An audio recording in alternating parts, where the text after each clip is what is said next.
Hello everyone, कैसे हो आप सब। Welcome to my channel. आज हम जानेंगे इन्फ्लेशन के बारे में। इन्फ्लेशन क्या होता है? इन्फ्लेशन का अगर सिंपल मीनिंग बताओ ना, महंगाई क्या है? जब भी चीज़ों के दाम बढ़ने लगते हैं। Persistent increase in the average price of goods and services. जब भी एक कमोडिटी के नहीं, कई सारी एसेंशियल कमोडिटी के प्राइस हाई होने लगते हैं किसी भी वजह से, तो उस सिचुएशन को इन्फ्लेशन कहते हैं। जब प्राइस राइज होते हैं गुड्स एंड सर्विसेज के, तब क्या होता है? परचेजिंग पावर कम हो जाती है किसी भी करेंसी की। कैसे? देखिए, ये 100 रुपये है। पहले इसी 100 रुपये से हम 1 किलो सेब खरीद लेते थे। हाँ, 100 रुपये हैं। अब प्राइस राइज हो गया, एप्पल का प्राइस राइज हो गया। हम इसी 100 रुपये से अब आधा किलो एप्पल खरीदते हैं। पैसा वही है, नोट भी वही है, लेकिन पहले जहाँ 1 किलो सेब खरीदते थे, अब वहाँ पे हम कितने सेब खरीद रहे हैं? इसी पैसों से आधा किलो। तो इसकी वैल्यू क्या हो गई? इसकी करेंसी की वैल्यू क्या हो गई? कम हो गई।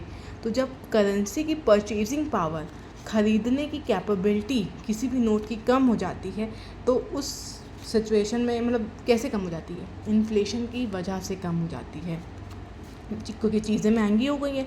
अब हम उतनी चीज़ों में ज़्यादा चीज़ें नहीं खरीद पाते हैं। People can buy lesser thing with the same amount of money. उसी 100 रुपये से जहाँ पे हम 1 किलो सेब खरीद रहे थे, आज हम केवल और केवल आधा किलो सेब खरीद पाते हैं। क्यों? Purchasing power of currency reduces. हालांकि पता है, जब भी हम लोग इन्फ्लेशन को देखते हैं, हमेशा नेगेटिव माइंड आता है, नेगेटिव थॉट आ जाता है, इन्फ्लेशन आ गया, महंगाई आ गई। नहीं, ऐसा नहीं है। Mild rise in price of a commodity is good. वो पॉजिटिव इम्पैक्ट करती है। क्यों? क्योंकि जब थोड़ा बहुत प्राइस राइज होता है ना, इसका मतलब क्या? हमारी इकोनॉमी में चीज़ों की डिमांड है। डिमांड होगी तो प्रोटेक्शन इंक्रीज़ होगा। सप्लायर तो होगा ना, जो बोलेगा हाँ भाई डिमांड है, सप्लाई करेंगे, ज़्यादा पैसा कमाएंगे। सप्लाई जब ज़्यादा होगी तो लोगों की इनकम भी ज़्यादा होगी। ज़्यादा लोगों को हम लोग एम्प्लॉय करेंगे, एम्प्लॉयमेंट देंगे, ज़्यादा लोगों को काम पे रखेंगे, उनको इनकम देंगे।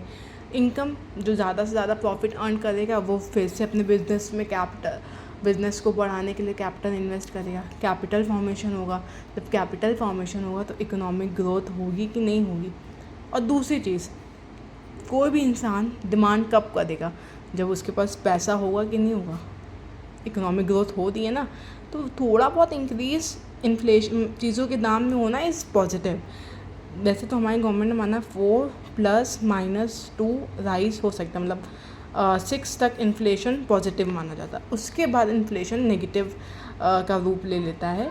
इन्फ्लेशन को कैलकुलेट करने का फॉर्मूला होता है price level of current year minus price level of previous year upon price of previous year into 200। मान लीजिए मान क्या लीजिए